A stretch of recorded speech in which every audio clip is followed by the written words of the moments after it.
Skill zone Sadhana the divine path కి మీ అందరికి స్వాగతం సుస్వాగతం. 15వ అధ్యాయంలో 11వ శ్లోకాన్ని ఈ రోజు నేర్చుకోబోతున్నారు. ముందుగా శ్లోకం. యతంతో యోగినశ్చైనం పశ్యంత్యాత్మన్యవస్థితం యతంతోప్యకృతాత్మానః నైనం పశ్యంత చేతసః.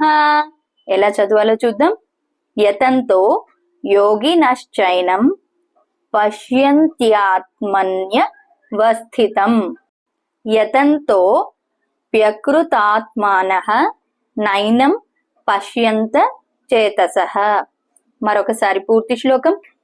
యతంతో యోగినశ్చైనం పశ్యంత్యాత్మన్యవస్థితం యతంతోప్యకృతాత్మానః నైనం పశ్యంత చేతసః.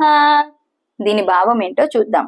అర్జున, సత్సంస్కారాన్ని పొందిన యోగులు ప్రయత్నశీలులై తన మనస్సులోనే ఉన్న ఈ జీవాత్మను గుర్తుపడతారు. సత్సంస్కారం లేని అవివేకులు ఎంత ప్రయత్నం చేసినా ఇతడిని దర్శింపజాలరు అని పరమాత్మ మనకి తెలియజేశారు.